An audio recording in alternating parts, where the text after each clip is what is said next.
विश्वानि देव सवितर्दुरितानि परासुव यद्भद्रं तन्न आसुव। ओम शांति शांति शांति। परम पूज्य गुरुदेव और श्रद्धेय आचार्य श्री की सूक्ष्म उपस्थिति को नमन वंदन प्रणाम करते हुए हमारे परम पूज्य गुरुदेव जिनका अभी अभी हमें लाइव आशीर्वाद मिला और इससे पहले जैसे मैंने बताया पतंजलि योग पीठ हरिद्वार में भी हमने 9 दिन तक अध्यात्म रस से लेकर वीर रस से लेकर के करुणा रस से लेकर के अनेक अनेक रस पूज्य गुरुदेव ने हमारे ऊपर उनकी बारिश की, हम अभिषिक्त हुए और बहुत धन्य हुए। और उसी के लोभ के कारण ही कि चलो 1 घंटा और गुरुदेव का दर्शन और उनका मार्गदर्शन मुझे सुनने को मिलेगा, तो मैंने अपने लालच के कारण आज की कक्षा में मैंने प्रतिभाग किया। तो मैं पुनः पूज्य गुरुदेव के पावन चरणों में प्रणाम करती हूँ। आप वेदों के, दर्शनों के, उपनिषदों के इतने बड़े विद्वान हैं, ज्ञाता हैं, और हम सबको केवल शब्दों से नहीं, जो गीता में आता है स्वकर्मणा तम अभ्यर्च्य सिद्धिम विन्दति मानव, अपने कर्मों से पूज्य गुरुदेव ने उन सब ग्रंथों का हमें प्रबोधन दिया है, अपने जीवन से सिखाया है हमें। और ये सच बात है कि आज हम 21वीं सदी में जी रहे हैं और साइंस और टेक्नोलॉजी के फील्ड में इस सदी में हमने कल्पनातीत उन्नति की है। जो उपलब्धियां, जो भौतिक उपलब्धियां बहुत श्रम साध्य थी और समय साध्य थी, आज साइंस और टेक्नोलॉजी ने वो दूरियां भी मिटा दी हैं और देरी भी मिटा दी है। जैसे आदरणीय भाई डॉक्टर आशु गोयल जी इतनी दूर बैठे हैं, लेकिन दूर नहीं है, बिल्कुल सामने बैठे हैं। वो उधर से बोलते हैं, इधर सुन जा रहा है, तो ना दूरी है ना देरी है। तो बहुत उन्नति की है हमने, लेकिन इसके साथ ये भी एक सत्य है कि कहीं ना कहीं आध्यात्मिकता से, कहीं ना कहीं भावनात्मक दृष्टि से हमने काफ़ी कुछ खोया भी है, क्योंकि हम उन पूर्वजों के वंशज हैं, उन भारतीयों के हम संतानें हैं, जहाँ हम सुनते थे कि कहीं ना कहीं किसी गांव में कोई एक मंदिर, कोई एक आश्रम, कोई एक साधु सन्यासी योगी जरूर रहते थे, और 10-20 कोस के बाद तो कोई एक संकल्प सिद्ध योगी, कोई आत्मवेता योगी मिल जाता था। और ऐसे अनेकों ब्रह्मवेता, आत्मवेता योगियों का ये भारत देश रहा है, और वो ऐसे संभाल लेते थे हम सब मनुष्यों को कि उसके कारण भारत देश कभी विश्व गुरु होता था, तो उसका ह्रास भी अवश्य हुआ है। तो मुझे ऐसे लगता है कि इसमें 2 कारण मुख्य रूप से रहे हैं। एक, हमारे संयुक्त परिवारों का विघटन किया गया, उससे ये ह्रास हुआ कि एक परिवार में जैसे दादाजी सोशल वर्कर हैं, दादी आध्यात्मिक विचारों वाली हैं, तो कभी चाचा ताऊ हैं वो राष्ट्रभक्ति से भरे हुए हैं, तो बच्चे को बहुत सहज रूप से ये सब प्रकार की भावनाएं, प्रेरणाएं मिल जाती थी। दादा दादी, नाना नानी रात को एक कहानी जरूर बच्चे को सुना करके सोते थे, और वो इतने सहज रूप से बच्चे का सर्वांगीण विकास होता जाता था। तो एक तो ये कारण रहा है। दूसरा, जो हमारी गुरुकुलीय शिक्षा प्रणाली थी, जो परम पूज्य गुरुदेव गोविंद देव गिरी जी महाराज जी वेद को और उस शिक्षा प्रणाली को इतना ज्यादा आगे बढ़ा रहे हैं, और एक बहुत बड़ी तड़फ उनके हृदय में है। और मेरे परम पूज्य गुरुदेव, हरिद्वार में रहने वाले गुरुदेव भी इस बात को बहुत ही हृदय की गहराइयों से महसूस करते हैं और उसको आगे भी बढ़ा रहे हैं। तो ये भी हमारे ह्रास का एक बहुत बड़ा कारण रहा है, क्योंकि हमारे गुरुकुलों में ही विद्यार्थियों को उस अध्यात्म विद्या से न केवल परिचित करवाया जाता था, बल्कि हमने तो उपनिषदों में ऐसी भी कहानियां सुनी हैं कि यदि कोई केवल शब्दवित होकर के घर वापस लौट आया तो उनके पिता उनको वापस भेजते थे कि तुम्हारी शिक्षा अभी पूरी नहीं हुई, तुम आत्मवित्त बनो। तो वो हमारी शिक्षा के जो ऊंचे आदर्श थे, तो उसके कारण कहीं ना कहीं हम ह्रास को भी प्राप्त हुए हैं।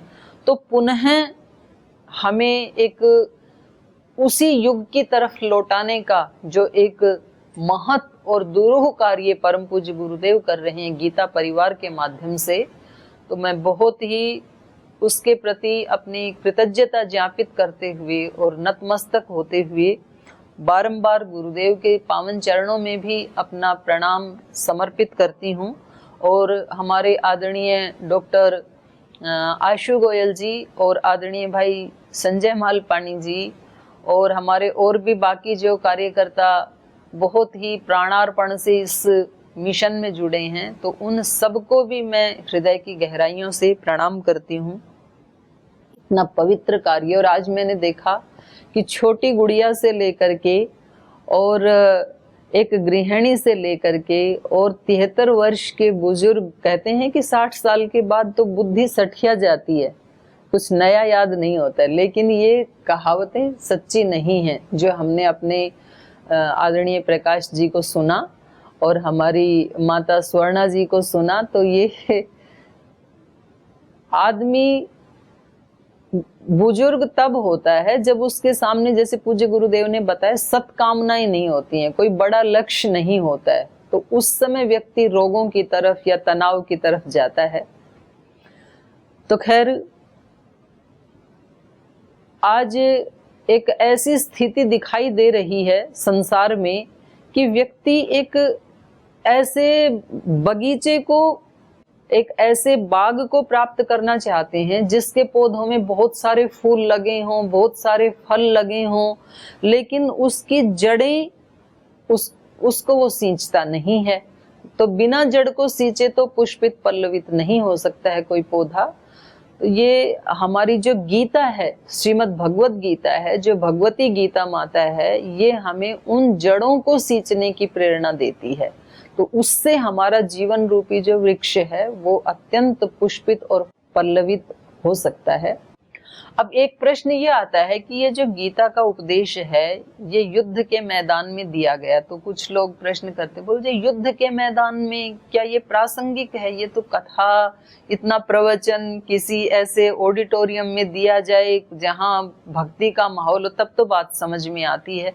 युद्ध के मैदान में, तो मैंने बताया, मुझे ऐसे लगा, क्योंकि मैंने देखो गीता के बारे में बोलने की अधिकारी नहीं हूँ, लेकिन कई सारी टीकाएं पढ़ने का सौभाग्य प्राप्त हुआ। तिलक जी की टीका से लेकर श्री अरविंद जी की टीका से लेकर के, और पूज्य स्वामी राम सुखदास जी महाराज जी की जो साधक संजीवनी है, या आचार्य विनोबा भावे जी की, इन अनेक टीकाओं के माध्यम से मुझे लगता है कि भारत देश में जितनी टीकाएं गीता ग्रंथ के ऊपर हुई हैं, इतनी टीकाएं किसी भी ग्रंथ के ऊपर नहीं लिखी गई।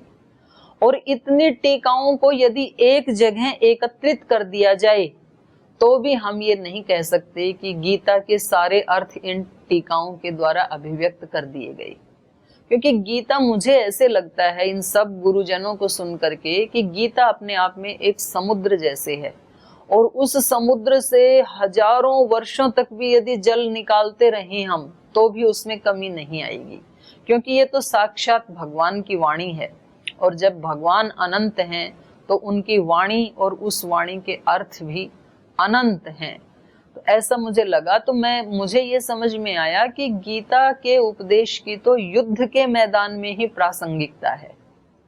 यदि कोई युद्ध के मैदान में नहीं है तो इसका मतलब तो फिर वो मुक्त हो गया, क्योंकि ये संसार अपने आप में एक युद्ध क्षेत्र है। ये धर्म क्षेत्र है, पहले श्लोक में बता दिया, धर्म क्षेत्र कुरुक्षेत्र। ये यहाँ पर संघर्ष भी है। हर व्यक्ति के जीवन में, तीनों लोकों में कोई ऐसा स्थान नहीं है कि जहाँ व्यक्ति के सामने कोई स्ट्रगल ना हो, कोई संघर्ष ना हो। तो हम सब युद्ध के मैदान में ही खड़े हैं, और उस युद्ध के मैदान में खड़े होने पर तो हमें अर्जुन की तरह से भगवती गीता ही हमारी रक्षा कर सकती है, उस युद्ध से पार उतार सकती है। तो क्योंकि मेरे को 10 मिनट का टाइम बताया था, तो जो मुझे 2-3 चीजें सबसे अच्छी लगी, वैसे तो गीता का एक एक अध्याय अपने आप में योग है और एक एक अध्याय का एक एक श्लोक भी अपने आप में योग है, लेकिन उसमें 2-3 चीजें मुझे सर्वाधिक प्रिय लगी, तो वो मैं आपके साथ शेयर करना चाहती हूँ। कि सबसे पहले जैसे अर्जुन शोक से शुरू करते हैं, शोकान्वित हैं, वो स्ट्रेस में हैं, एंजाइटी में है आज की भाषा में कहें तो। और आज भी हम सब, आज का जो परिवेश है, छोटे बच्चे से लेकर स्कूल में प्राइमरी एजुकेशन लेने वाले बच्चे से लेकर गृहिणी तक, युवा तक, बुजुर्ग तक, किसी न किसी वो तनाव में, दबाव में, स्ट्रेस में जीते हैं। लेकिन यहाँ पर अर्जुन ने स्ट्रेस से शुरू किया, लेकिन रिजुता है अर्जुन के अंदर, सरलता है। तो रिजुता यदि किसी व्यक्ति के अंदर है तो वो अपने सारे शोकों से पार हो सकता है अर्जुन की तरह से। क्योंकि जब अर्जुन के हाथ पैर कांप रहे हैं, सीदंती मम गात्राणि मुखम च परिशुष्यति वे पथुश्च शरीर में, ये जो हालत है, तो भगवान कृष्ण पूछते हैं कि क्या हो गया आपको। तो अर्जुन झूठ नहीं बोलते हैं, वो ये नहीं कहते हैं कि जी मुझे तो नहीं पता क्या हुआ, किसी आईसीयू में लेके चलो मेरे को, ऐसे नहीं कहा। अर्जुन ने कहा जी मुझे मोह हो रहा है, परिवार के लोग सामने खड़े हैं तो मोह जागृत हो रहा है, ये रिजुता है। तो जैसा अंदर है वैसा ही बताते गए अर्जुन। और भगवान कृष्ण, क्योंकि गुरु हमारी सब शंकाओं का समाधान कर सकते हैं, बशर्ते कि हम गुरु के सामने अपने हृदय को खोल करके रख सकें। जैसे भी हैं, अच्छे हैं, बुरे हैं, अज्ञानी हैं, तो फिर हमें रास्ता मिल जाता है। तो एक तो मुझे कृष्ण की रिजुता बहुत अच्छी लगी गीता में। दूसरा, जो गीता का वासुदेव सर्वम या ये न सर्वम इदम ततम, मतलब सब कुछ ब्रह्ममय है, ये दृष्टि बहुत अच्छी लगी। क्योंकि अगर ये दृष्टि आत्मसात हो जाती है, और जितने जितने अंश में आत्मसात होती है उतने उतने अंश में झगड़े खत्म हो जाते हैं, व्यक्ति क्षमाशील बन जाता है। जैसे एक परिवार में एक माँ अपने बच्चे को, बेटे बेटियों को, पति को अपना रूप मान लेती है, तो उनकी हर भूल क्षमा कर देती है, झगड़ा समाप्त हो जाता है, हार्मनी बन जाती है परिवार में। फिर एक सोशल वर्कर किसी समाज को अपना मान लेता है, फिर एक हमारे पूज्य गुरुदेव पूज्य स्वामी गोविंद देव गिरी जी महाराज जी की तरह से, या पूज्य योग ऋषि स्वामी जी महाराज की तरह से पूरे विश्व को यदि अपना रूप मान लेते हैं, अपना परिवार मान लेते हैं, तो फिर वो कितनी प्रतिकूलताओं को क्रिएट करने वाले लोगों को भी क्षमा करके उनको सुख देने का ही काम करते हैं। तो ये बहुत बड़ा तत्व गीता के माध्यम से, बहुत बड़ा आध्यात्मिक तत्व प्रकट किया गया है। तो हमें ये लगता है कि जी हमें तो समझ में नहीं आता है, हमें तो यही लगता है ये अपने हैं, ये पराये हैं, इसको हम कैसे जाने। तो ये जो द्वैत बुद्धि है, ये राग और द्वेष के कारण उत्पन्न होती है हमारे हृदय में। देखो, उसी हृदय में तो भगवान भी रहते हैं। गीता में तो बताया कि सर्वस्य चाहम हृदय सन्निविष्ट, और आगे भी एक जगह और बताया ईश्वर सर्वभूतानां हृदयेर्जुन तिष्ठति। तो हमारे हृदय में भगवान भी रहते हैं और उसी हृदय में राग और द्वेष भी रहते हैं। तो जैसे समुद्र का मंथन किया था, तो उसी समुद्र में से हलाहल विष भी निकला और उसी समुद्र में से अमृत भी निकला, दोनों उसी समुद्र में थे। तो ये दोनों हमारे हृदय में हैं। तो वो मंथन करने का तरीका अब की बार हरिद्वार में छत्रपति शिवाजी महाराज की कथा के दौरान पूज्य गुरुदेव ने हमें बताया कि 3 साधन हैं, सेवा, सुमिरन और स्वाध्याय। इन 3 साधनों से यदि हम अपने हृदय का मंथन करें तो हम उस विष को शंकर की तरह पी सकते हैं। तो फिर बाकी तो अमृत ही अमृत बचेगा। राग द्वेष आदि यदि नष्ट हो जाएं, क्योंकि अभी तो ऐसा हो रहा है कि हम उसको मथते रहते हैं, तो कभी तो हृदय में हलचल पैदा होती है, कभी अशांति पैदा होती है, कभी राग द्वेष पैदा होते हैं, कभी कभी शांति भी पैदा होती है, कभी कभी प्रसन्नता भी पैदा होती है, दोनों चल रहे हैं अभी। लेकिन इन 3 साधनों से यदि हम इनको कम कर सकें, राग द्वेष आदि को, और कोई बड़ा लक्ष्य बना सकें, जैसा आज भी बताया पूज्य गुरुदेव ने, कोई बड़ी सत्कामना करें, तो फिर तो अमृत ही अमृत बचेगा। तो ये गीता के माध्यम से मुझे अच्छा लगा कि हम अपने हृदय में यदि विराजमान है तो फिर उसी को हम अनुभूत करने की अभ्यास करें। तो ये अच्छा लगा। और तीसरी बात मेरे को गीता की सबसे बहुत अच्छी लगी, वो है शरणागति। गीता का प्रारंभ शरणागति से हुआ, क्योंकि अर्जुन को जब कुछ भी समझ में नहीं आ रहा, और हम सब भी कभी कभी ऐसी स्थिति को प्राप्त हो जाते हैं, तो उस समय फिर शरणागति ही एकमात्र रास्ता है। कार्पण्य दोषोपहत स्वभाव पृच्छामि त्वाम धर्म सम्मूढ़ चेता यत् श्रेयस्यात् निश्चितम ब्रूहि तन्मे शिष्यस्ते हम शाधि माम त्वाम प्रपन्नम। यहाँ से गीता का प्रारंभ होता है कि मैं आपके शरण में हूँ, मुझे कुछ नहीं सूझ रहा है, अभी क्या करना चाहिए। शरणागति से प्रारंभ होता है गीता का, और शरणागति से ही अंत होता है। नष्टो मोह स्मृतिर्लब्धा त्वत्प्रसादान् मयाच्युतः स्थितोस्मि गत संदेह करिष्ये वचनम तव।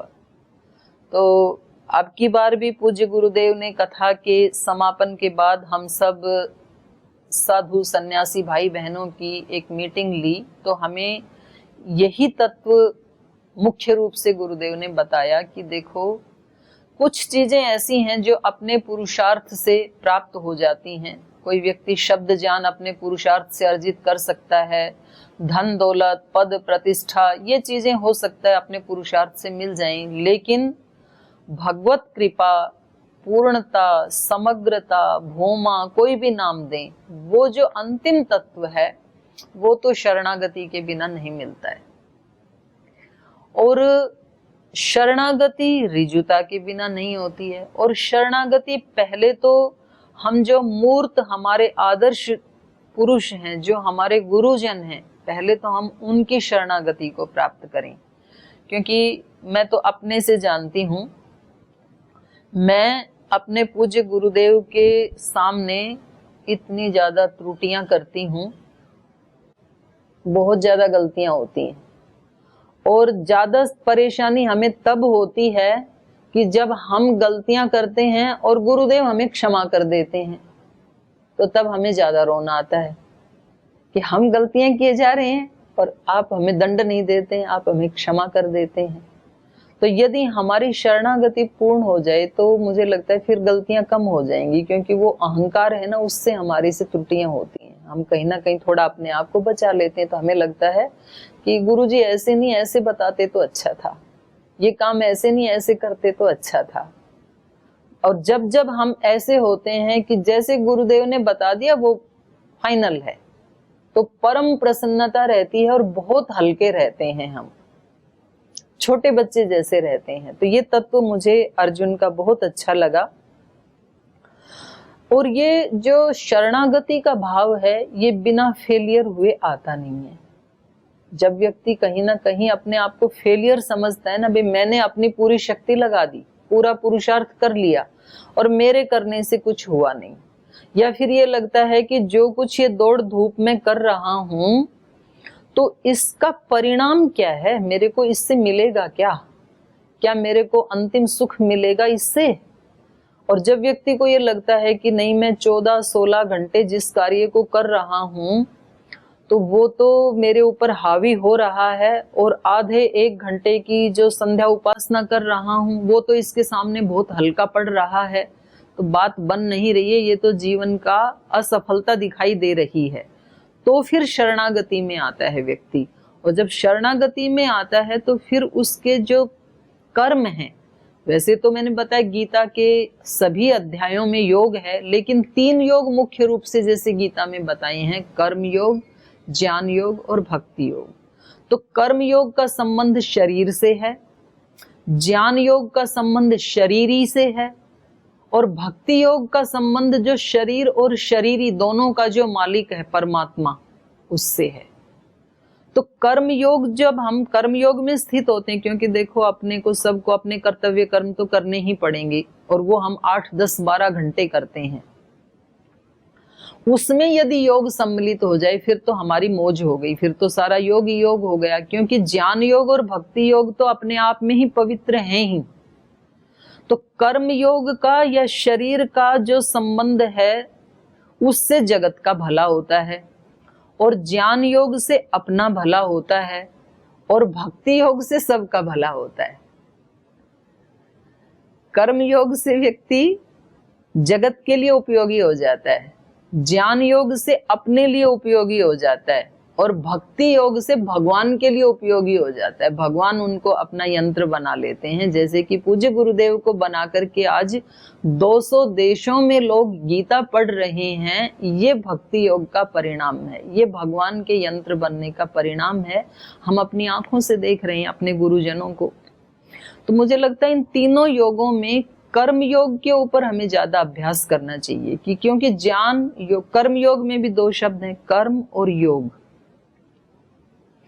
कर्म का अर्थ मैंने ऐसे समझा है, कर्म का मतलब है कर्तव्य परायणता, जो हमारे कर्तव्य हैं, और योग का मतलब है एक निर्लिप्तता, समता, असंगता, निर्विकारता, उसको कुछ भी कहें। तो असंगता पूर्वक जब हम अपने कर्तव्य का पालन करते हैं तो फिर वो कर्मयोग बन जाता है। जैसे मैंने थोड़ी देर पहले भी बोला ना, स्वकर्मणा तम अभ्यर्च्य, हमारे कर्म ही पूजा बन जाएं।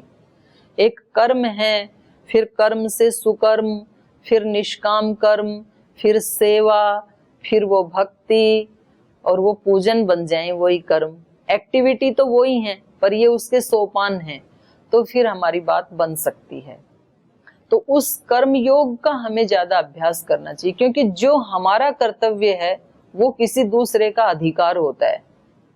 जैसे एक व्यक्ति का कर्तव्य है कि वो किसी कंपनी में नौकरी करता है, ऑफिस में जाता है, या खेत में कृषि करता है, या बिजनेस व्यापार करता है, तो वो उसके घर वालों का, उसकी बीवी बच्चों का, माता पिता का, उनका वो अधिकार है। किसी व्यक्ति का कोई भी कर्तव्य कर्म है वो दूसरों का अधिकार होता है।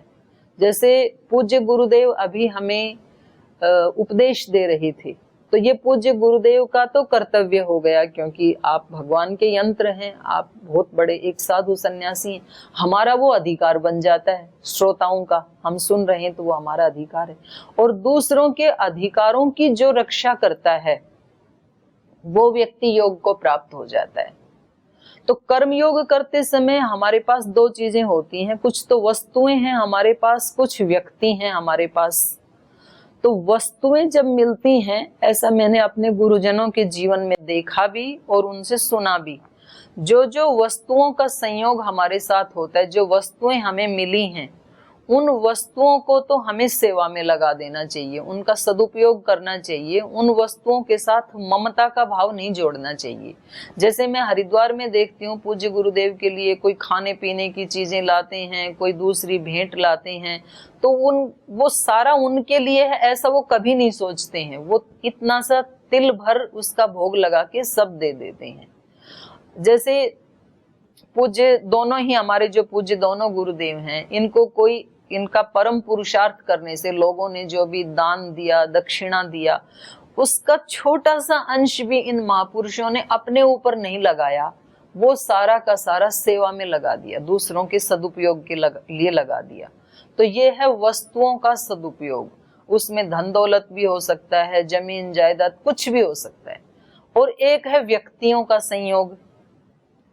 जैसे लाखों लोग 180 देशों में पूज्य गुरुदेव के भक्त हैं, और देश में भी इतने सारे भक्त हैं, तो ये व्यक्तियों का संयोग हुआ। तो व्यक्तियों का संयोग होने पर भी उन व्यक्तियों में ममता ना रख करके व्यक्तियों की खुशी के लिए काम करना। जैसे एक घर परिवार में 5-10 लोग हमें मिले हैं, ये व्यक्तियों का संयोग है। तो व्यक्तियों का संयोग है उनकी सेवा करने के लिए, उनको खुशी देने के लिए, और वस्तुओं का संयोग है उनको सेवा में लगाने के लिए। तो ये कर्म योग है। बाकी ज्ञान योग, भक्ति योग तो पहले ही पवित्र हैं। तो ये बात मेरे को बहुत अच्छी लगी। और अंतिम जो बात मेरे को कहनी है वो है गीता की दैवी संपद, जो 3 श्लोक हैं 16वें अध्याय के। तो उसमें अभी अभी हमारे परम पूज्य गुरुदेव ने बताया कि पहले श्लोक का संबंध अपने आप के साथ है, अपने आप की शुद्धि के लिए पहला श्लोक। दूसरे श्लोक का संबंध समाज के लिए है, और जो तीसरा श्लोक है तेज क्षमा धृति शौचम, उसका संबंध पूरे जगत के साथ है। और इन सब को प्राप्त करके, तीनों श्लोकों में जो दैवी संपद के गुण बताए हैं उनको प्राप्त करके, फिर लास्ट का जो शब्द है वो बहुत महत्वपूर्ण है, अतिमानिता। इन 26 गुण हैं कुल मिला के तीनों श्लोकों में। ये 25 गुण निरर्थक हो जाएंगे यदि लास्ट वाली अतिमानिता आ गई तो। इसलिए कहा ना अतिमानिता, क्योंकि रावण के पास भी सब कुछ था, ये सारे ही गुण थे, लेकिन लास्ट वाला एक दुर्गुण आ गया, अतिमानिता, इसलिए सारे व्यर्थ हो गए। तो लास्ट वाला ज्यादा महत्वपूर्ण है, नातिमानिता, क्योंकि ये सारी संपदा है, ये दैवी संपदा है, ये व्यक्तिगत संपदा नहीं है। यदि व्यक्तिगत संपदा होती तो ये गुण किसी एक ही व्यक्ति के पास होते, दूसरों के पास नहीं होते। तो इसके तो नाम से ही पता लग रहा है कि ये भगवान की संपदा है। और या तो फिर हम ये कहें कि देव का मतलब हमारे तो दोनों ही गुरुदेव जो हैं उनके नाम में लास्ट में देव ही आता है। तो ये गुरुजनों की संपदा है, ये हमारी नहीं है। तो इनमें से कोई एक आध गुण भी यदि अपने पास आता है तो उसमें अतिमानिता का भाव नहीं होना चाहिए। तो ये कुछ चीजें जो मेरे को गीता में अच्छी लगी मैंने आपके साथ शेयर की। वैसे मैं भी आपकी तरह एक विद्यार्थी हूँ, और जो मेरे गुरुदेव मुझे सेवा बताते हैं और जितना मुझसे बन पाता है, मेरे जैसे करोड़ों कार्यकर्ता देश में हैं और मेरे जैसे हजारों कार्यकर्ता पतंजलि योगपीठ में हैं और 200 साधु सन्यासी पतंजलि योगपीठ में हैं। लेकिन मुझे आज इस सेमिनार में, इस प्रशिक्षण शिविर में जुड़ने का अवसर मिला, पूज्य गुरुदेव का आशीर्वाद लेने का अवसर मिला, ये मेरे लिए बड़े सौभाग्य की बात है। तो कामदा एकादशी का फल मुझे मिल गया, मैं भी एकादशी का व्रत रखती हूँ। तो आज इस कार्यक्रम के माध्यम से गुरुजनों का आशीर्वाद मिल गया, अच्छा चिंतन करने को मिल गया, अच्छी बातें सुनने को मिल गई। तो पुनः पुनः मैं भगवान का भी धन्यवाद करती हूँ और अपने गुरुजनों का भी हृदय की गहराइयों से अपनी कृतज्ञता अभिव्यक्त करते हुए, उनको नमन वंदन प्रणाम करते हुए, और आदरणीय भाई संजय जी का और आदरणीय डॉक्टर आशु गोयल जी का और आप सभी भाई बहनों का पुनः पुनः आभार प्रकट करते हुए अब यहीं अपनी वाणी को विराम देती हूँ। ओम शांति।